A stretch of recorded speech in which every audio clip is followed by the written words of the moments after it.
খারাপ লাগলে আব্বুকে ফোন করো, আমি চলে আসবো, কেমন? মেহেরিন ছোট্ট করে মাথা নাড়িয়ে সম্মতি জানালো। মোতালেব ভুইয়া সোলেমানকে বলল। সাবধানে যাইও বাবা, সুযোগ পেলে আইসো। সোলেমান মেহেরিনের হাত মুঠোয় নিয়ে বলল। জি, সময় পেলে আসবো। আপনি ঢাকায় গেলে অবশ্যই বাড়িতে আসবেন। সোলেমান আর মেহেরিনকে এগিয়ে দিতে মোতালেব ভুইয়া গাছ বাগান অব্দি আসলো গাড়ির কাছে। উর্মি মেহেরিনের চলে যাওয়ার খবর শুনে এসেও গাছ বাগানে আসে। ইব্রাহিমের সাথে চোখাচোখি হয়। সন্তর্পণে চোখ সরিয়ে উর্মি মেহেরিনের সাথে দেখা করে। সোলেমান মেহেরিনের পেছনের সিটে গিয়ে বসে। ইয়াসিন ভুলেও উর্মির দিকে তাকায়নি। খালাম্মার চাহনি কড়া, লজ্জা পাচ্ছে ইয়াসিন। ইব্রাহিম গাড়িতে ওঠার সময় উর্মির গা ঘেঁষে গেল। উর্মি ঘাড় বাঁকিয়ে তাকায়। ইব্রাহিম চোখ মেরে বলল, খোদা হাফেজ ভাই, ভেরি সুন দেখা হবে। উর্মি আশেপাশে তাকায়। অসভ্য লোক একটা। ইয়াসিন গাড়ি স্টার্ট দেয়। কয়েক মিনিটের মধ্যেই তারা সুলতানপুর এসে পড়ে। রুমাইসা তখন বসার ঘরে বসে টিভি দেখছিল। ভাই ভাবি এসেছে দেখে খুশিতে আত্মহারা হয়ে গেল। আফিয়া সুলতানও নিজের রুম থেকে বেরিয়ে আসলো। আজ রাতটা থেকে কাল সকালে চলে যাবে সোলেমান, ইব্রাহিম আর ইয়াসিন। সোলেমান মেহেরিনকে নিয়ে রুমে চলে গেল। যাওয়ার আগে বলে গেল এক কাপ চা আরেক মগ কফি দিতে। ইব্রাহিম ইয়াসিনও চলে গেল নিজেদের রুমে। সন্ধ্যার পর এজওয়ান নিবাসে ফিরে হাতে দুটো প্যাকেট নিয়ে। এই শীতের ভেতরেও তার শরীর ঘামে ভিজে আছে। মাহি রুমের ব্যালকনিতে দাঁড়িয়ে ফোনে কথা বলছিল। এজওয়ান রুমে ঢুকে সারা রুমে চোখ বুলিয়ে মাহিকে খুঁজে নেই। ক্লান্ত দেহে নিয়ে গায়ের জ্যাকেটটা খুলতে খুলতে চেঁচিয়ে বলল, তো এই কলবেটি কইরে এক গ্লাস ঠান্ডা পানি নিয়ে আসো, তৃষ্ণায় গলা শুকিয়ে গেছে। মাহি এজওয়ানের ডাক শুনে ব্যালকনি থেকে রুমে আসলো। এজওয়ানের হাতের কাছে পানির জগ, অথচ হাত বাড়িয়ে না নিয়ে তাকে ডাকছে। বিরক্তিকর। মাহি পানি গ্লাসে ঢেলে এগিয়ে দিল। এজওয়ান ঢকঢক করে খেয়ে গ্লাসটা বাড়িয়ে দিল। মাহি গ্লাসটা জায়গা মতো রেখে দিয়ে রুম থেকে বেরিয়ে যেতে নিলে এজওয়ান ডেকে বলল, এই তুই কলবেটি কই যাও? মাহি দাঁড়িয়ে গিয়ে দাঁত চেপে বলল, মরতে চাই, যাবেন? আমাকে মারতে এসে নিজে মরতে চাচ্ছ? বেদি স্টেজ ভালো টালো বেশি ফেললা নাকি আবার? ভালোবাসা মাই ফুড, মাই হার্ট। কথাটা বলে বসা থেকে উঠে মাহির হাত টেনে রুমে নিয়ে আসলো। ফ্লোরে বিছানায় ঘেঁষে থাকা দুটো প্যাকেট মাহির দিকে বাড়িয়ে দিয়ে বলল, ফর ইউ মিসেস এজওয়ান সুলতান। মাহি ভ্রু কুচকালো, জানতে চাইল কি আছে এর ভেতরে? এজওয়ান প্যাকেট দুটো হাতে ঠেসে ধরিয়ে দিয়ে বলল, মুরগির পটি আর ছাগলের পটি আছে, রুটি দিয়ে ভরিয়ে ভরিয়ে খাও। মাহি প্যাকেট দুটো ফেলে দিতে চাইলে এজওয়ান চোখ গরম করে তাকিয়ে বলল, ফেলে দিলে খবর আছে, একদম তুলে আচার বেড়ে বত্তা বানিয়ে ফেলবো বলে রাখলাম। মাহি সোফায় বসে প্যাকেটটা খুললো। একটা ব্ল্যাক কালারের জর্জের শাড়ি। মাহি কোনোদিনও শাড়ি পরেনি। ইন ফিউচার কোনোদিনও পরবে কিনা এতেও সন্দেহ। শাড়িটা পাশে রেখে অন্য প্যাকেট খুললো। সেখানে লাল রঙের ছোট্ট একটা বক্স। মাহি বক্সটা খুললো। ছোট্ট সাদা ডায়মন্ডের একটা নাকফুল আছে সেখানে। মাহি দুটো জিনিসের দিকে তাকিয়ে বলল, এইসব কার জন্য? এজওয়ান বিছানায় চিত হয়ে শুয়ে বলল, আমার একটা আগুন সুন্দরী বউ আছে, তার জন্য নিয়ে এসেছি। সুন্দর হয়েছে কিনা জানানো হোক। ভীষণ বাজে দেখতে। এজওয়ান মাহির দিকে ঘুরে হাতে ভর দিয়ে মাথা ঠেকিয়ে বলে, ঠিক তোমার মতো তাই না? Shut up. You shut up তৈ কোলে বেটি। কাল পরবে শাড়িটা। তোমার শাড়ি পরা অবস্থা দেখিনি কোনোদিন। আমার খুব ইচ্ছে তোমার কালো কালো রঙের শাড়িতে দেখব। আর নাকফুলটা আনো পরিয়ে দেই। বিবাহিত নারী তুমি, অথচ তার কোনো লক্ষণ নেই চেহারায়। না হাতে চুড়ি পরো আর না নাকে নাকফুল পরো। জীবনেও পরবো না। এই শাড়িটা নিয়ে ঘর মুছবো আর নাকফুলটা বেচে আপনার কাফনের কাপড় কিনবো, বুঝছেন? বুঝলাম, এতটাও ভাগ্যবান হয়নি যে মরার পর কাফনের কাপড়টাও জুটবে কপালে। হয়তো এখানে ওখানে মরে পচে গড়ে থাকবো। যাই হোক, তেরামি করো না। ঝগড়া মোড নেই আমার। অনেক কাজ করেছি আজ। নাকফুলটা পরে নাও, সুন্দর দেখাবে। মাহি নাকফুলটা বক্সে ভরে রুম থেকে চলে গেল। এজওয়ান তপ্ত শ্বাস ফেলল, উপর হয়ে শুয়ে পড়ল। শরীরটা চলছে না, এত চাপ শরীরে কুলাচ্ছে না। মাহি নিচে নেমে দেখলো বাসার সুলতান চেয়ারে বসে চা খাচ্ছে। মাহির ইচ্ছে করলো গরম চা পুরোটা মাথায় ঢেলে দিতে। অসভ্য বর্বর লোক একটা। বাসার সুলতান মাহিকে দেখে একটা হাসি উপহার দিল। মাহি সেই হাসি উপেক্ষা করে চলে গেল বাহিরে। বাশার সুলতানের মুখটা চুপসে গেল। ছেলে বলে দিয়েছে তার বউয়ের সাথে বাজে ব্যবহার করলে ছেড়ে দিবে না, সেজন্য একটু ভালো ব্যবহার করছিল, কিন্তু মেয়েটার অহং বেশি, একটুও পছন্দ না। ছেলে কি দেখে পাগল হলো আল্লাহ জানে। মাহি বাহিরে এসে আশেপাশে তাকালো। গেটের বাহিরে দাঁড়িয়ে আছে সাফওয়ান। মাহি এগিয়ে গেল। ব্যালকনিতে যখন দাঁড়িয়েছিল মাহি, তখনই সাফওয়ান জানিয়েছে সে দেখা করতে চায়, বাড়ির বাহিরে আছে সে। এর মধ্যে এজওয়ান চলে আসে বলে তখন বের হতে গিয়েও এজওয়ান থামিয়ে দিয়েছিল। মাহি সাফওয়ানের পেছনে দাঁড়ালো। এই অসময়ে দেখা করতে চাওয়ার মানে কি? সাফওয়ান মাহির কণ্ঠ শুনে পেছনে ফিরে ঘুরে দাঁড়ায়। মাহি লক্ষ্য করলো সাফওয়ানের হাতে দুটো প্যাকেট। মাহি ভ্রু কুঁচকালো। সাফওয়ান একটা প্যাকেট মাহির হাতে ধরিয়ে দিয়ে হাসি মুখে বলল, অ্যাডভান্স হ্যাপি বার্থডে মাহি। রাত পোহালেই তোমার জন্মদিন। আমি তো আর চাইলেই আগের মতন যখন তখন চলে আসতে পারবো না, তাই রাত 12টা বাজার আগেই আসতে হলো। মাহি নিজেরও মনে নেই যে আগামীকাল 4ই জানুয়ারি তার বার্থডে, অথচ সাফওয়ানের ঠিকই মনে আছে। গতবারের বার্থডেটায় সাফওয়ান মাহিকে সারপ্রাইজ দেওয়ার জন্য বাংলাদেশ থেকে কানাডা গিয়েছিল। কত এনজয় করেছে সেই দিনগুলো, তার এখন জীবনে সুখ নেই। সাফওয়ান কেকের বক্সটা খুললো। মাহির ফেভারিট চকলেট কেক এনেছে। সাফওয়ান মোমবাতি জ্বালালো, মাহির দিকে বাড়িয়ে দিয়ে বলল, ফু দিয়ে কাটা হোক। মাহির মুখে হাসি আসলো চলে। হাসি মনে ফু দিতে গিয়ে ব্যালকনিতে চোখ আটকে গেল। এজওয়ান দুহাত প্যান্টের পকেটে গুজে তার দিকে স্থির দৃষ্টিতে তাকিয়ে আছে। মাহি তাকাতে এজওয়ান চলে গেল ব্যালকনি থেকে। মাহির মুখের হাসি উবে গেল। এই একটা লোক তার জীবনে না আসলে কি এমন ক্ষতি হতো, মন বিষিয়ে গেল মুহূর্তে। সাফওয়ানের হাতে থাকা কেকের মোমবাতিগুলো ফু দিয়ে নিভিয়ে দিয়ে বক্সটা বন্ধ করে দিল ঠাস করে। সাফওয়ান কিছুটা ভড়কে গেল। একটু আগেও তো ঠিক ছিল। মাহি সাফওয়ান জিজ্ঞাসা করলো, ঠিক আছে তুমি? না, ঠিক নেই আমি। আপনি কেন এসেছেন এখানে? আমি আপনাকে বলেছি আপনি মুভ অন করে ফেলুন, কাউকে বিয়ে করে ফেলুন, আমায় মনে করবেন না।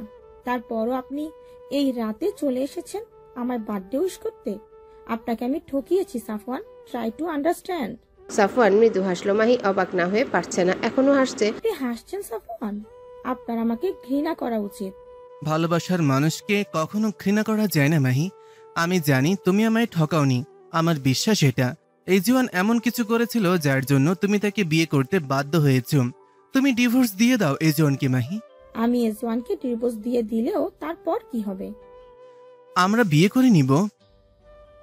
মাথা ঠিক আছে আপনার, নাকি পাগল হয়ে গেছেন? বাস্তবতা মেনে নিন।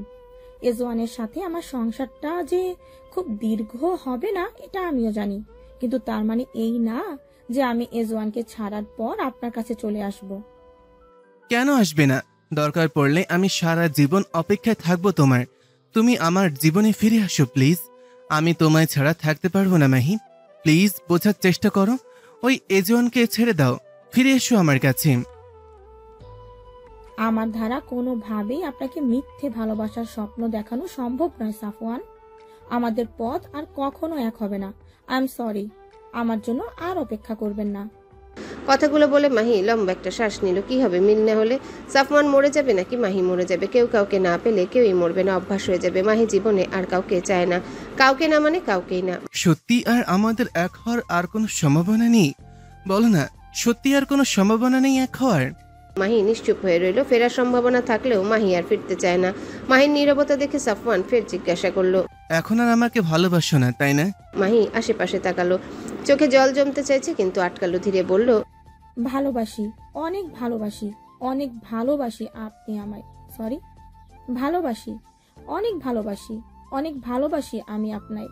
কিন্তু নিজের ভবিতব্য নিয়েও আমাকে ভাবতে হবে। আমরা আর কখনো এক হতে পারবো না সাফওয়ান, কারণ দ্বিতীয়বার আমার জীবনের সাথে আপনাকে জড়িয়ে আর কোনো কষ্ট দিতে চাই না। আপনি আর কখনো ভালোবাসার দাবি নিয়ে আমার সামনে আসবেন না। আমায় খারাপ লাগে আপনাকে ফিরিয়ে দিতে। আসছি, ভালো থাকবেন। মাহি চলে আসলো। সাফওয়ান নির্নিমেষ চোখে চেয়ে দেখলো মাহির যাওয়া।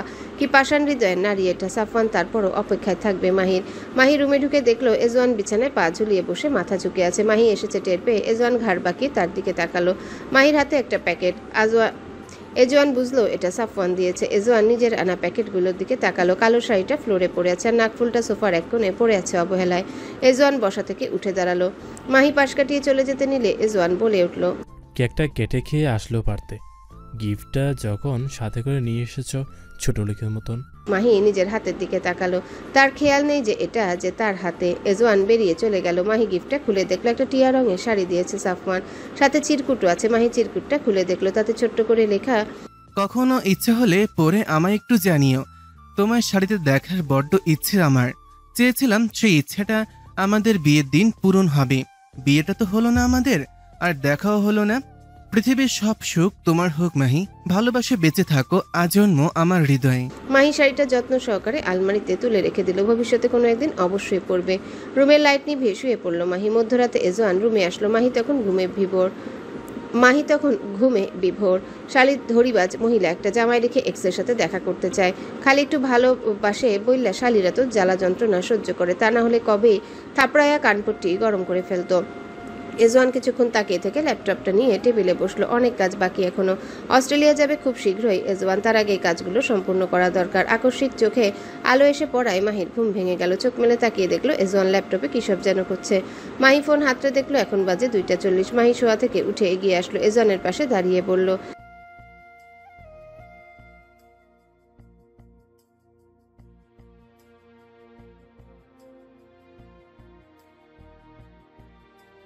কি করছেন এত রাতে ল্যাপটপে?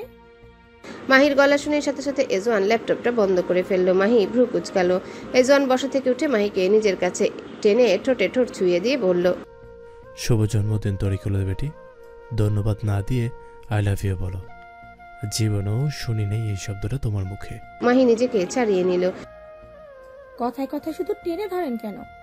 এজওয়ান আবারও টেনে ধরলো, বাঁকা চোখে শরীর দেখিয়ে বলল, তুমি চাইলে আরো অনেক কিছু ধরে টানতে পারি। টানবো? মাহি দাঁত কিরমির করে বলল, অসভ্য একটা আপনি। I know that. নিউ কিছু বলো। ছাড়ুন আমায়। ছাড়লে কি 10 কোটি টাকা পাবো? উফ ছাড়ুন, আপনার ছোঁয়ায় অ্যালার্জি আছে। ক্যান্সার বাদিয়ে তারপর ছেড়ে দেব। কথাটা শেষ করে এজওয়ান মাহিকে পাজা কোলে নিয়ে বিছানার দিকে এগিয়ে গেল। মাহি বুঝলো লোকটা কি করতে চাইছে, সেজন্য ছুটাছুটি করতে করতে বলল, দেখুন একদম ওইসব করার চেষ্টা করবেন না। আপনি কাছে আসলে আমার অসহ্য লাগে, যন্ত্রণা হয়। এজওয়ান মুখটা মাহির কানের কাছে নিয়ে ফিসফিস করে বলল, প্রথম দিন ছিল, সেজন্য অসহ্য যন্ত্রণা লেগেছে। ট্রাস্ট মি, আজ একটু যন্ত্রণা দেব না, সুখে ভরিয়ে দেব, আরাম পাবো। মাহি দাঁত চেপে বলল, দেখেন একদম ভালো হবে না বলে রাখছি, সেদিনের মতন। এজওয়ান সাথে সাথে ঠাস করে ফেলে দিল বিছানায় মাহিকে। মাহি ভড়কে গেল। এজওয়ান মাহির উপরে উঠে দুহাত চেপে মাহির ঠোঁট জোড়া নিজের আয়ত্তে নিয়ে নিল। বেশ কিছুক্ষণ পর ঠোঁট ছেড়ে মাহির গলার কাছে মুখ ডুবিয়ে ফিসফিস করে বলল, I want baby Mahi, I want baby. জীবনেও সম্ভব না। আমি কোনো দিন আপনার সন্তান আমার গর্ভে আসতে দিব না। এর জন্য যা যা করার দরকার হয় আমি তাই করব। দরকার পড়লে জরায়ু কেটে ফেলবো, বন্ধাত্মকরণকে আপন করে নেব। তারপরও কোনো পাপের ফসল আমি জন্ম দেব না। কথাটা কানে আসতে এজওয়ান মাহির উপর থেকে সরে গিয়ে পাশ ফিরে শুয়ে পড়ল। আজ কি যেন হলো, হুট করে এজওয়ান একটা বাচ্চার অভাব বোধ করছে। সুলতান পরিবারে একটা বাচ্চা সুস্থভাবে বড় হয়নি। না সোলেমান, না রুমাইসা, না এজওয়ান, তাদের সবার শৈশবটাই কেটেছে অত্যন্ত নিকৃষ্টভাবে, মা বাবা বিহীন অনাদরে। এজওয়ান বিড়বিড় করে উচ্চারণ করলো একটা নাম যাকে সে আজ পর্যন্ত দেখেনি চোখে। I hate you Emila Sultan, I hate you. সকালের নাস্তা সেরে সোলেমানরা ঢাকায় ফিরে আসে। আসার আগে সোলেমান মেহেরিনকে বলেছে খুব শীঘ্রই আবার আসবে, আর এসে দেশের বাইরে নিয়ে যাবে। মেহেরিন অপেক্ষায় থাকবে, জানিয়েছে তার আসার। যতদূর সোলেমানের গাড়িটা দেখা যায় ততদূর পর্যন্ত মেহেরিন দাঁড়িয়ে দেখলো। কথায় আছে, যেতে নাহি দিব হয়, তবু যেতে দিতে হয়, তবু চলে যায়। রুমাইসা মন খারাপ করে বসে আছে নিজের রুমে। সোলেমানরা চলে যেতে মেহেরিন গুটি গুটি পায়ে রুমাইসার রুমে আসে। রুমাইসাকে মুখ ভার করে বসে থাকতে দেখে পাশে বসে বলল, কি হয়েছে রুমাপুর, মন খারাপ? রুমাইসা মেহেরিনকে দেখে বলল, একটু একটু। কিসের জন্য মন খারাপ? আমি কখনো ঘুরতে চাইনি মা দেবপুরের বাহিরে, এক ঢাকা ছাড়া। ভাবি তোমাকে তো ভাইয়া সুইজারল্যান্ড নিয়ে যাবে, আমি কি করব তখন? আমি ঘুরতে যেতে চাই, অনেক ঘুরতে চাই। ভাইয়া আমাকে একটু ঘুরতে যেতে দেয় না। তুমিও চলো আমাদের সাথে। না, তোমাদের মাঝে কাবাব মে হাঁটি হতে চাই না। এর চেয়ে এজওয়ান ভাইকে বলি, দেখি কি বলে। রুমাইসা এজওয়ানকে ফোন করলো। এজওয়ান ভোর হতে স্টাডি রুমে এসেছিল ল্যাপটপ নিয়ে কাজ করার জন্য। রুমাইসার ফোন পেয়ে ফোনটা রিসিভ করে বলল, কিরে, সব ঠিকঠাক? নাচের পোলা আর কিছু করেনি তো? ওই ছেলের খোঁজ থাকলে তো কিছু করবে। পুলিশ এসেছিল ধরতে, পাইনি খুঁজে। এজওয়ান ভ্রু কুচকালো এই কথা শুনে। পাইনি মানে? কই গেল শোরের বাচ্চাটা? ভাইজান কিছু করছে নাকি? এজওয়ান জানতে চাইলো। পাইনি মানে? বোধহয় গায়ে ঢাকা দিয়েছে। দ্বিতীয়বার সামনে পড়লে ওটাকে মেরেই ফেলবো আমি। আচ্ছা বাদ দাও ওই ছাগলের কথা, যার জন্য ফোন করে। শোনো, বল, শুনছি। ভাইজান তো হানিমুনে সুইজারল্যান্ড যাচ্ছে ভাবিকে নিয়ে। আমি তো আর ভাইজানকে বলতে পারি না আমায়ও নিয়ে চলো সাথে। তো তোমায় বলতেছি, ভাই ঘুরতে নিয়ে যাও। তোমরা এই দেশ ওদেশ ঘোরো, অথচ তোমাদের বোনকে ঘুরতেই দাও না। দিস ইজ নট ফেয়ার ভাই। চলো সুন্দরবন যাই। জোয়ান চমকালো, ভাইজান সুইজারল্যান্ড যাচ্ছে, কি দরকার? হানিমুন তো রুমেই করা যায়, তার জন্য সুইজারল্যান্ড যেতে হয়? অথচ এই এজওয়ানি সেদিন তার বাবার সাথে নিজের হানিমুনে কোথায় যাওয়া নিয়ে কথা বলছিল। সুন্দরবন কেন মরতে যাব আমরা? ভাইজান সুইজারল্যান্ডে গেলে আমরা যাব নেদারল্যান্ড। না ভাই, সুন্দরবন যাব। নিজের দেশ থাকতে বিদেশ ছুটবো কেন ট্যুর দিতে? তুমি নিয়ে যাইবে নাকি তাই বলো। আমি, তুমি, মাহি ভাবি, ইব্রাহিম ভাই, ইয়াসিন ভাই যাব, সবাই মজা হবে। আচ্ছা, ডেট ফিক্সড করে যারা, আমি সব ব্যবস্থা করে রাখবো। রুমাইসার মন খুশিতে ভরে গেল। ফোনটা কেটে রীতিমতো নাচানাচি শুরু করলো। এবার সে তূর্ণকে দেখতে পারবে। রুমাইসা জানতে পেরেছে তূর্ণ খুব শীঘ্রই সুন্দরবনে যাবে ঘুরতে। আজ সকালে পেজে পোস্ট করেছে তূর্ণ। সেই থেকে রুমাইসার মন খারাপ ছিল, এখন মন ভালো। এক নজর এই লোকটাকে সে দেখতে চায়। লোকটা কি দেখতে অসুন্দর? সেজন্য ফেস দেখায় না, কিন্তু যার কণ্ঠ এত সুন্দর সে কি দেখতে খারাপ হতে পারে? মেহেরিন রুমাইসার উড়াধুরা নাচ দেখে ভ্রু কুচকালো। সামান্য সুন্দরবনে যাওয়া নিয়ে মেয়েটা এত খুশি। বিকেলের দিকে মাহির ফোনে একটা মেসেজ আসলো। মেসেজটা কোনো ইনভাইটেশনের। মাহি ওপেন করলো। Dear miss Mahi, you are cordially invited to an exclusive evening celebration at InterContinental Dhaka. Venue InterContinental Dhaka, grand ballroom. Time 7 p.m. today evening. Dress code elegant. Your arrival will make the night brighter. For some moments are meant to be created for only one person. With warm regards, event Congreg, intercontinental Dhaka. Mahi আশ্চর্য হলো, কে invitation পাঠালো তাকে? Intercontinental হোটেলের তরফ থেকে। ঢাকা শহরের বুক জুড়ে দাঁড়িয়ে থাকা রাজকীয় সেই ইন্টারকন্টিনেন্টাল হোটেল। বিশাল গেট, ঝলমলে লাইট, ভেতরে প্রবেশ রাখলেই চোখে পড়ে চকচকে ফ্লোর আর সুবাস মাখা পরিবেশ। মাহি আশেপাশে তাকিয়ে ভেতরে পা রাখতে এক স্টাফ এগিয়ে এলো। হাতে কালো রঙের এক গাউন এগিয়ে দিয়ে মৃদু হেসে বলল, ম্যাডাম, ভেতরে প্রবেশের জন্য দয়া করে এটা পরে নিন। স্টাফ তাকে ভদ্রভাবে একটা চেঞ্জ রুমের দিকে ইশারা করলো। মাহি ভ্রু কুচকালো, নিজের দিকে তাকালো। পরনে তার জিন্স প্যান্ট, লেডিস শার্ট আর উপর দিয়ে ব্ল্যাক লেডিস জ্যাকেট। আমি কি ড্রেস পরে আসিনি? আপনাদের দেওয়া ড্রেস কেন পরতে যাব আমি? সেটা বলতে পারবো না আমি। ভেতরে যেতে হলে এটা পরে দেন ঢুকতে হবে। মাহি গাউনটা হাতে নিয়ে চেঞ্জিং রুমে ঢুকলো। পরনের পোশাক বদলে গাউনটা পরে নিল। মুহূর্তের মধ্যেই মাহি নিজেকে এক অন্য আভিজাত্যের আবরণে আবিষ্কার করলো। ফর্সা ধপধপে গায়ের রং, গোলাপি রাঙা ঠোঁট। আসার আগে লিপ বাম দিয়ে এসেছিল, মেকআপের প্রয়োজন পড়ে না। মেকআপ ছাড়াও মাহির সৌন্দর্যের কোনো হেরফের হয় না। মাহি দরজা ঠেলে বের হয়ে হোটেলের গ্র্যান্ড বলরুমে ভেতরে পা রেখে চারিপাশটায় তাকিয়ে দেখলো। ঝলমলে ঝাড়বাতি থেকে নেমে আসা সোনালি আলো। চারিপাশে মানুষের ভিড়, মিডিয়াম স্লো ভলিউমে গান বাজছে। লাল আর সোনালি রঙের লাইটিংয়ে পুরো বলরুম। কারো হাতে শ্যাম্পেনের গ্লাস, কেউ আবার হালকা হেসে আলাপ করছে। মাহি সম্পূর্ণভাবে কিছুটা এগিয়ে আসতে হুট করে তার মাথার উপরে ফুলের পাপড়ি পড়তে শুরু করলো। মাহির কানে আসলো করতালির শব্দ আর মুখে মুখে ভেসে আসলো happy birthday to you. Mahi ভড়কে গেল। সামনে তাকাতেই হঠাৎ ভিড়ের মাঝখানে তার চোখ থেমে গেল। সামনে দাঁড়িয়ে করতালি দিচ্ছে মাহির বোন মোহনা আর তার দুলাভাই শাকিল। বোনের কোলে কয়েক মাসের মেয়ে মায়া। সবার মুখে হাসি। মাহি ভীষণ চমকালো এদের এখানে দেখে। তার বোন আর দুলাভাই এসব আয়োজন করেছে। মাহি এগিয়ে গেল। মোহনা বোনকে জড়িয়ে ধরলো। মাহি মায়াকে কোলে নিল। জান বাচ্চাটার দাঁত উঠেছে, কি গুলুমুলু হয়েছে। মাহি টসটসে গাল দুটোই চুমু খেয়ে বোনের উদ্দেশ্যে বলল, এসব করার কি দরকার ছিল আপু? বাসাতেই তো করা যেত। মোহনা বুঝলো না কথার মানেটা, তাই জিজ্ঞাসা করলো, আমরা কি করেছি? মাহি এবার সন্দিহান চোখে বলল, এই আয়োজন তোমরা করনি? আমাদের ফোনে মেসেজ এসেছিল। মেসেজটা তো তোর নাম করেই আসা, সেজন্যই তো আসলাম। তোর জন্মদিনে আমি তোকে সারপ্রাইজ দিতে তোর শ্বশুর বাড়ি যেতে চেয়েছিলাম। পরে মেসেজটা আসায় এখানেই এসেছি। কিন্তু তুই কেন প্রশ্ন করছিস উল্টা আমাদের? তুই পাঠাসনি মেসেজ? না, বরং আমার কাছেও মেসেজ এসেছে। মাহি ফোনটা বের করে মেসেজটা দেখলো। শাকিল আর মোহনা একে অপরের দিকে মাহি ফোনটা বের করে মেসেজটা দেখালো। শাকিল আর মোহনা একে অপরের দিকে চাচাই করলো। ঠিক সেই মুহূর্তে দরজা দিয়ে প্রবেশ করলো সাদা সুটে সাফওয়ান। মাহির মনে প্রশ্ন জাগলো, সাফওয়ানই কি তাহলে তাদের ডেকে এনেছে মেসেজ দিয়ে? সাফওয়ানও বেশ চমকালো মাহিকে দেখে। তার ফোনেও মেসেজ এসেছে, সেজন্যই আসা। কিন্তু এসে যে মাহিকে দেখতে পাবে তা কল্পনাতেও ভাবতে পারেনি। ব্ল্যাক গাউনে কাঁধ অব্দি সোজা ছোট স্ট্রেট চুলের পরিচয় কম লাগছে না। মাহিও তাকিয়ে আছে সাফওয়ানের দিকে। মানুষটা সবসময় পরিপাটি হয়ে গুছিয়ে চলাফেরা করে, জন্য সাফওয়ানকে তার বেশি ভালো লাগতো। গোছগাছ প্রকৃতির একটা মানুষ, এমন পুরুষই মেয়েরা চেয়ে থাকে তাদের জীবনে। মাহির থেকে ঠিক কিছুটা দূরে ভিড়ের মাঝে দাঁড়িয়েছিল এজওয়ান, হাতে তার ড্রিঙ্কসের গ্লাস। মাহিকে পরখ করছিল দাঁড়িয়ে দাঁড়িয়ে, কিন্তু বউ তার এভাবে এক্সকে মুগ্ধ চোখে দেখছে দেখে তড়িঘড়ি করে ভিড় ঠেলে সামনে আসলো। হাতে থাকা ড্রিঙ্কসের গ্লাসে একটা চুমুক দিয়ে সম্পূর্ণটা শেষ করলো। তারপর কিঞ্চিত ঘাড় বাঁকিয়ে হাতে তুড়ি বাজিয়ে মাহির উদ্দেশ্যে বলল, তেরা দেওয়ান কিদার হায়, ইয়া তেরা বেলিন আন্দার হায়। আকস্মিক এজওয়ানের গলার স্বর শুনে ঘাড় বাঁকিয়ে পাশে তাকালো।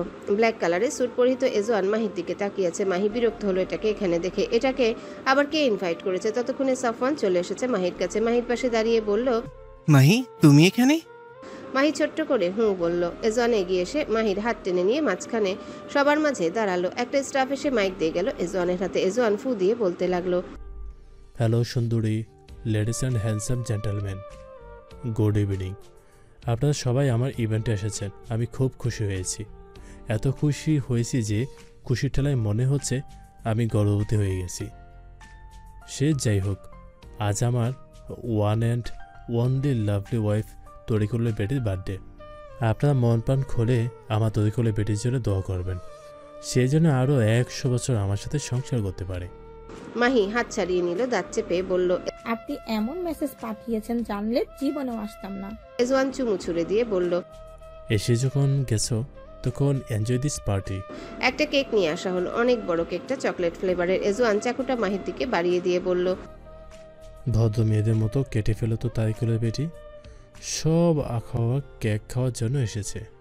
মাহি বেশি সিন ক্রিয়েট না করে কেকটা কাটলো। এজওয়ান অপেক্ষায় ছিল মাহি তাকে কেক খাইয়ে দিবে, হাও করেছিল, কিন্তু মাহি হাতটা ঘুরিয়ে সাফওয়ান আর মোহনাকে খাইয়ে দিয়েছে। সাফওয়ান, মোহনা, শাকিল মাহিকে কেক খাইয়ে দিল। এজওয়ান আর খাওয়ালো না কেকটা আলাদা করে। মাহিও অপেক্ষা করলো না এজওয়ানের। স্টাফ এসে কেকটা কেটে সবাইকে সার্ভ করতে লাগলো। কেক খাওয়া শেষে স্লো ভলিউম মুডে গান চলতে শুরু করলো। এজওয়ান মাহির হাত টেনে নিয়ে ডুয়েট নাচতে শুরু করলো। আশেপাশে সবাই তার কাপল নিয়ে নাচতে শুরু করেছে। এক মেয়ে এসে সাফওয়ানের হাত টেনে এজওয়ান মাহির পাশে দাঁড়িয়ে নাচতে শুরু করলো। সাফওয়ান মাহির দিকে তাকিয়েছে, মাহি থেকে থেকে সাফওয়ানের দিকে তাকাচ্ছে। নাচের মাঝে সাফওয়ান তার সাথে থাকা মেয়েটাকে ঘুরিয়ে এজওয়ানের দিকে পাঠিয়ে দিল। মাহি সাফওয়ানের দিকে চলে আসলো। সাফওয়ান মাহিকে নিয়ে নাচতে শুরু করলো। এজওয়ান বাঁকা হেসে মেয়েটাকে ফ্লোরে ছুঁড়ে মেরে সাফওয়ানের হাত থেকে মাহিকে টেনে নাচতে শুরু করলো। সাফওয়ানের চোখ মুখ শক্ত হয়ে আসলো। এজওয়ান সাফওয়ানকে দেখে মাহির হাতে গালে চুমু খেলো। সাফওয়ান জোরে জোরে শ্বাস টানলো, শরীর চলে যাচ্ছে রাগে। মাহি বিরক্ত হয়ে এজওয়ানের থেকে নিজেকে ছাড়িয়ে বাহিরে চলে আসলো। এজওয়ান সেটা দেখে মোহনার দিকে এগিয়ে গেল। শাকিলের দিকে তাকিয়ে বলল, হ্যালো বহর দুলাভাই, ভালো আছেন তো? শাকিল জবাবে বলল। এজওয়ানের নজর গেল ছোট্ট মায়ার উপর। অনেক বড় হয়েছে, কেমন ড্যাব ড্যাব করে তাকিয়ে আছে এজওয়ানের দিকে। এজওয়ান মোহনার কোল থেকে মায়াকে নিজের কোলে নিল। শাকিল ভয়ে চমকে উঠল। সেটা দেখে এজওয়ান বলল, ডোন্ট ওয়ারি, কিছু করবো না। এজওয়ান মায়াকে নিয়ে চলে গেল। মায়া এজওয়ানের স্যুটের বোতাম টানছে তো এজওয়ানের দাড়িতে হাত বুলাচ্ছে আর কি সব বুলিয়া ওড়াচ্ছে। এজওয়ান এই প্রথম কোনো বাচ্চার গালে চুমু খেলো। মায়ার মুখটা জুড়ে মায়ায় ঘেরা। মায়া এজওয়ান এর গলা জড়িয়ে কাঁধে মাথা রেখে শান্ত হয়ে পড়ল। এজওয়ান সেটা দেখে বাঁকা হেসে বলল, মেয়ে তুই জানিস, তোকে আমি ব্যবহার করে তোর খালাম্মাকে বিয়ে করেছি। তুই না থাকলে তোর খালাম্মাকে বিয়ে করতে আরও কষ্ট হতো। তাই যা, তোকে আমি সবসময় আদর করব। তুই বড় হ, তোরে পৃথিবীর সবচাইতে দুঃসাহস সুদর্শন হ্যান্ডসাম আমার ছেলের সাথে তোর বিয়ে দেব। যদিও তোর জুনিয়র হবে, সে হোক। জুনিয়ররা বউ আদর করে বেশি, বুঝছিস? আমার পুতের বউ হবি তুই। কথাটা বলতে বলতে এজওয়ান বাইরে চলে আসলো। মাহি একা একা পায়চারি করছে এই মাথা থেকে ও মাথা।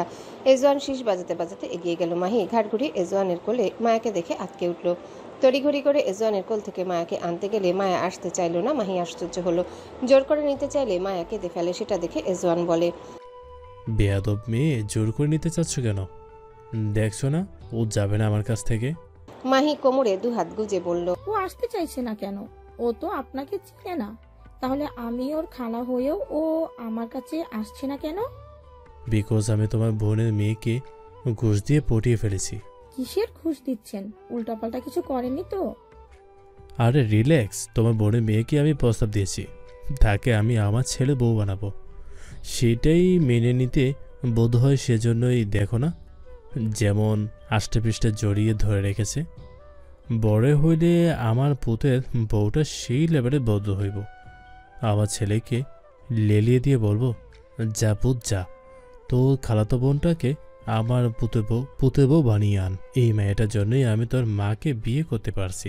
এই মেয়ের উছিলাই তুই এই পৃথিবীতে জন্ম নিতে পারছিস। যা কৃতজ্ঞতা প্রকাশ করার জন্য মেয়েটাকে বিয়ে করে আন।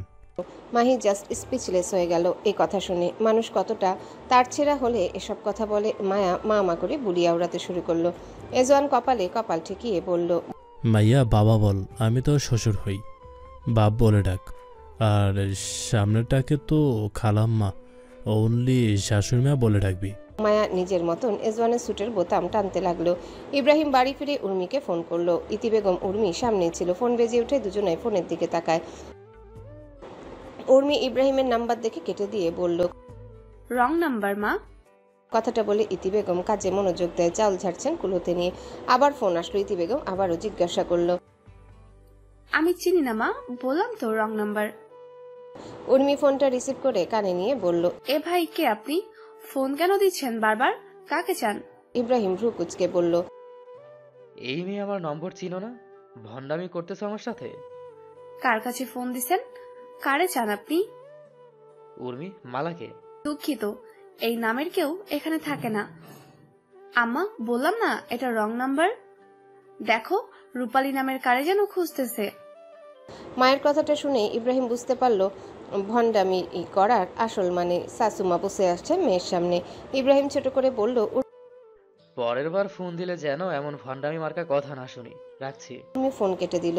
বাপরে, বেঁচে গেছে এবারের মতন। ইতি বেগম ড্রামের কাছে গেলেন চাউল ঢালতে। রুমাইসা আজ অনেক খুশি। অনেক মানে অনেক। তার ক্রাশ তুর্ণ তার কমেন্টে রিপ্লাই দিয়েছে, কিন্তু রিপ্লাইয়ের নোটিফিকেশনে ঢুকে সব খুশি এক নিমিষে চলে গেল। রুমাইসা কমেন্টে লিখেছিল, আমি বারংবার প্রতিবার আপনার কণ্ঠের প্রেমে পড়ে যাই। একটা মানুষের কণ্ঠ এতটা সুন্দর কি করে হতে পারে? আপনাকে এক নজর দেখার খুব ইচ্ছা আমার। দেখা কি হবে আমাদের কখনো? তুর্ণ রিপ্লাইটা হচ্ছে, ব্যাস এই রিপ্লাইটা দেখে রুমাইসার মনটা বিষিয়ে গেল। নিষিদ্ধ কেন করলো? দেখা করতে চাওয়াটা কোনো পাপ নাকি তুর্ণর কোনো গফ আছে? হাতটা আপনি আপনি বুকে চলে আসলো। এটা স্বাভাবিক একটা বিষয়, গফ থাকতেই পারে, কিন্তু রুমাইসার এত খারাপ লাগছে কেন? রুমাইসা সোজা তুর্ণর পার্সোনাল আইডির ইনবক্সে চলে গেল। পেজে দিলে যদি কোনো মডারেটর দেখে ফেলে এই ভয়ে ইনবক্সে লিখে পাঠালো, নিষিদ্ধ কেন বললেন? আপনার উচিত আপনার ফ্যানদের ইচ্ছা পূরণ করা। মেসেজ ডেলিভারি হলো, কিন্তু সিন হলো না। রুমাইসা অপেক্ষা করতে লাগলো, কিন্তু সিন হওয়ার নামও নিচ্ছে না।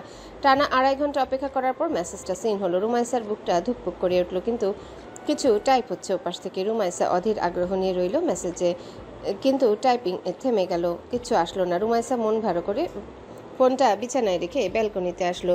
মিনিট 5 পর নোটিফিকেশন আসার শব্দ পেয়ে উৎফুল্লতার সহিত রুমে এসে ফোনটা হাতে তুলে নিল। চোখকে বিশ্বাস করতে পারছে না। তুর্ণ রিপ্লাই দিয়েছে। রুমাইসা লাফালাফি শুরু করে দিল। ইনবক্সে ঢুকে দেখলো তুর্ণ লিখেছে। নিজের নামের শেষে খাতুন শব্দটা দেখে রুমাইসা হতবিহ্বল হয়ে গেল। হোয়াট খাতুন?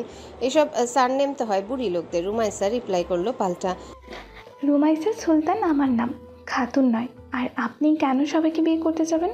মিনিট 2 পর সিন হয়ে রিপ্লাই আসলো। তুর্ণ তার মেসেজটা দেখিয়ে কোশ্চেন চিহ্ন দেখালো। রুমাইসা জবাব দিল, দেখা করা আর বিয়ে করা এক জিনিস। তুর্ণ রুমাইসার কথার প্রেক্ষিতে বলল, আমার খুব ইচ্ছে আপনাকে দেখায়। 2 বছর ধরে আপনাকে আমি আমার ফেক আইডি দিয়ে ফলো করি। একটু দেখা দিন মশাই, প্রমিস আমি আপনার ফেস রিভিল করব না। তুর্ণ হাসির ইমোজি পাঠালো। নিশ্চয়ই জামাই বানানোর প্ল্যান করব না, একজন ফ্যান হিসেবেই ট্রিট করব, ভরসা করতে পারেন। রুমাইসা ছোট ছোট করে চোখ বুজে থাকার ইমোজি পাঠালো, আর রিপ্লাই আসলো না। রুমাইসা অনেকক্ষণ অপেক্ষা করলো, কিন্তু আর আসলোই না। সোলেমানকে অর্থমন্ত্রী ডিনারে রেখেছে জানুয়ারি শেষের দিকে। সোলেমান ব্যস্ততায় যেতে পারেনি। ফেব্রুয়ারি শুরুতে গেল। সোলেমান আসায় অর্থমন্ত্রী টেবিল জুড়ে সব ধরনের খাবার থেকে শুরু মদেরও ব্যবস্থা করলো। সোলেমানের সাথে এসেছে বাশার সুলতানও। মূলত তিনি নিয়ে এসেছেন সোলেমানকে দেখে অর্থমন্ত্রী হাত বাড়িয়ে দিল কুশলাদি করার জন্য, কিন্তু সোলেমান তাকে তার বাড়িতেই পাশ কাটিয়ে গিয়ে চেয়ারটা নিয়ে বসলো। টেবিল থেকে রিমোটটা নিয়ে এসির পাওয়ার বাড়িয়ে দিল। তারপর ঠান্ডা গলায় জিজ্ঞাসা করলো, কিসের জন্য ডেকেছেন আমায়? ঝটপট বলে ফেলুন, বেশি অপচয় করার মতো সময় আমার হাতে নেই। অর্থমন্ত্রী কিছুক্ষণ নিশ্চুপ। তার আঙ্গুলের ফাঁকে ধরা কাঁটা চামচ টেবিলে বাজতে থাকে ঠকঠক শব্দে। অবশেষে তিনি দীর্ঘশ্বাস ফেলে বললেন, সুলেমান, তোমার প্রভাব প্রতিপত্তি তো দেশের সবাই জানে। কয়েক মাস আগে একটি বিদেশি ব্যাংকের মাধ্যমে একটা প্রকল্পের জন্য টাকা আনা হয়েছিল। সরকারি ফান্ডে দেখানো হয়েছে প্রায় 3,000 কোটি টাকা, কিন্তু বাস্তবে এসেছে মাত্র 1,500 কোটি। বাকি টাকাটা কোথায় গেছে?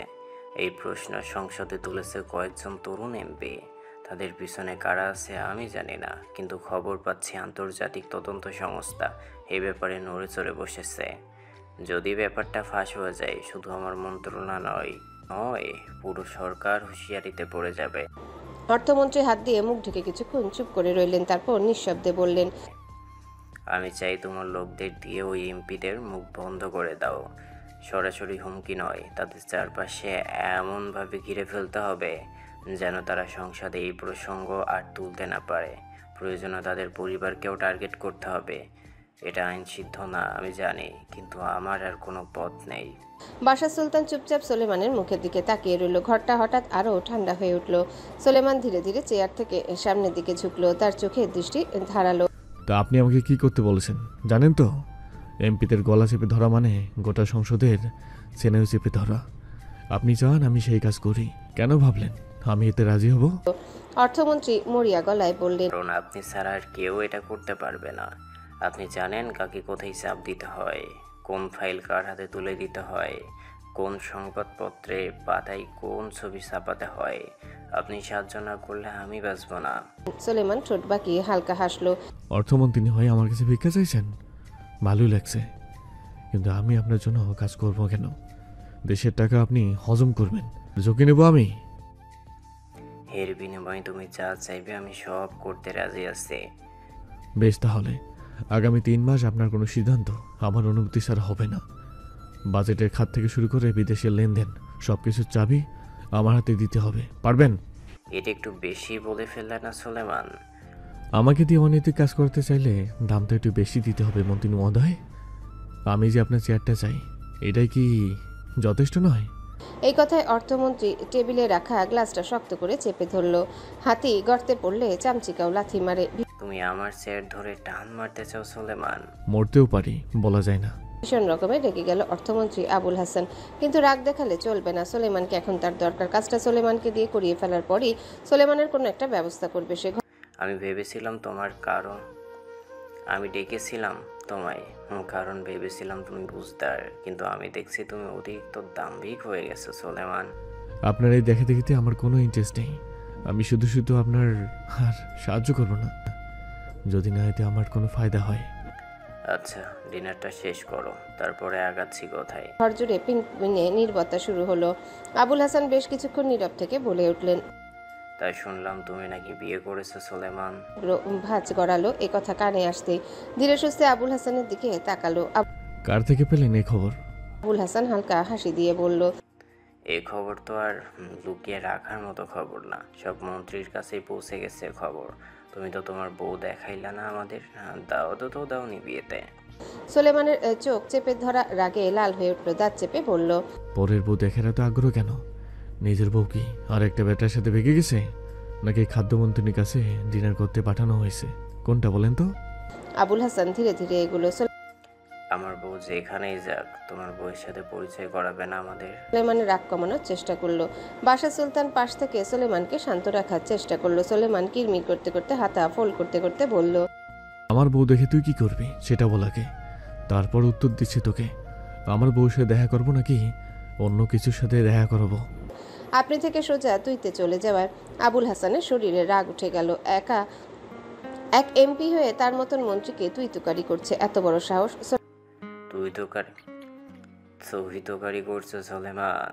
দাও আবার আমার সাথে আমার বাড়িতেই দাঁড়িয়ে। সোলেমান দাঁত পিষে বলল, তুই যে এখনো জীবিত আছিস আমার সামনে দাঁড়িয়ে একটা 4 থাপ্পড়ও খাস নেই, এটাই তো তোর 14 গোষ্ঠীর 7 কপালের ভাগ্য রে। আবুল হাসান ভীষণ রকমের রেগে গেল। তুই আমাকে মারার হুমকি দিচ্ছ সোলেমান? এত সাহস তোমার? তুমি জানো আমি তোমার কি করতে পারি? সোলেমান এগিয়ে আসতে আসতে বলল, তুই আমার বালটাও ছিঁড়তে পারবি না। আমার বউ নিয়ে তুই কথা বললি, আর আমি তোর এসব এমপি মন্ত্রীদের মতন ধুয়ে ধুয়ে পানি খাবো? তোরা পশুর জাত, সেজন্য একজন আরেকজনের বউ এক্সচেঞ্জ করে ব্যবহার করিস। তোদের মতো রাস্তার মেয়ে বিয়ে করেছি আমি রে? তোর জীব আমি টেনে রেখে দেবো আমার বউ নিয়ে কথা বললে। আবুল হাসান বাশারের দিকে তাকালো। বাশার, সোলেমানকে থামাও, তোমার বাইসটা আমাকে হুমকি দিচ্ছে। তো আপনি ওর বউকে টেনে আনতেছেন কেন এখানে? ওর বউ দেখে আপনি কি করবেন? দেখতে চাওয়াটা কি পাপ? দেখতে চাওয়াটাও কি পাপ? বউ কি সিন্ধুকে তুলে রাখার জিনিস? বউ দেখাবে না আমাদের? শুনেছি কচি বউকে বিয়ে করেছে তোমার ভাইস্তা, তা আমাদের দেখাতে হবে না? সুলেমান তেরে আসলো, মন্ত্রীর গলা চেপে বলল, তোরে আমি বলেছি না আমার বউ নিয়ে যেন একটাও কথা না শুনি তোর মুখ থেকে। তারপরও আমার বউ নিয়ে কথা বলেই যাচ্ছিস। আমার বউয়ের দেখে নজর দেওয়ার চেষ্টা করলে তোর চোখ দুটো আমি উপড়ে ফেলবো, কসম করলাম। এমন অবস্থা করব যে আয়নায় নিজের মুখটাও দেখার চেষ্টাও করবি না। বাশার সুলতান ছাড়িয়ে আনলো সুলেমানকে। আবুল হাসান কাশতে শুরু করেছে। সুলেমান টেবিল থেকে ফোনটা পকেটে ঢুকিয়ে বলল, নির্বাচন যেন কবে? বাশার সুলতান বলল, 2024 সালে। সুলেমান আবুল হাসানের দিকে তুড়ি মেরে তর্জনী তুলে বলল, নেক্সট নির্বাচন 2024 সালে তোর এই মন্ত্রী ট্যাগটাকে আমি জাস্ট উপড়ে ফেলবো। ফের জনগণের ভোটে আমি এমপি আসনে জয়ী হয়ে তারপর তোর মন্ত্রীর জায়গাটা আমি আসবো। পালে আটকে দেখাস। যা করার তুই 3 বছরের মধ্যে করে ফেল। আসলে তোর কপালে দুর্ভোগ নামতে শুরু করবে। তোর প্রতিটা কর্মের তখন হিসাব নিব আমি। জাস্ট ওয়েট অ্যান্ড আওয়াজ। সুলেমান পুরো রাস্তা রাগে ফুঁসতে ফুঁসতে নিবাসে ফিরে। তার ইচ্ছে করছে আবুল হাসানকে কেটে টুকরো টুকরো করে ফেলতে। কত বড় সাহস! সুলেমানের বউ অব্দি যাওয়ার চেষ্টা করছে। সেদিনের ওই নিউজ দেখে হয়তো আন্দাজ করেছিল তারা যে সুলেমান বিয়ে করেছে। সুলেমান মোটেও তার রাজনীতির মার পেছে মেহরিনকে আনতে চায় না। রাজনীতি মারাত্মক একটা জিনিস। মেহরিন কোনোভাবে এসবে জড়িয়ে গেলে সুলেমান শেষ। রাজনীতির মাঠ থেকে ছিটকে পড়ে যাবে। তার দুর্বল জায়গা তার বউ। মেয়েটার কিছু হয়ে গেলে সুলেমানকে খুঁজে পাওয়া যাবে না। একবার নিজেকে সামলাতে পেরেছে, দ্বিতীয়বার পারবে না। বাশার সুলতান সুলেমানকে এখনও রাগান্বিত দেখে ঠান্ডা জল এগিয়ে দিল। সুলেমান খেলো না। এসির ভিতর থেকেও ঘামছে। বাশার সুলতান এসির পাওয়ার আরো বাড়িয়ে দিয়ে সুলেমানকে মাথা ঠান্ডা করতে বলল, হ্যালো বন্ধুরা, পরবর্তী পার্ট খুব তাড়াতাড়ি আসবে, তো সবাই অপেক্ষায় থাকো। আর চ্যানেলটি যারা এখনো সাবস্ক্রাইব করোনি তারা পরবর্তী পার্ট দেখার জন্য চ্যানেলটি সাবস্ক্রাইব করে রেখো। ধন্যবাদ সবাইকে, আমাদের সাথেই থেকো।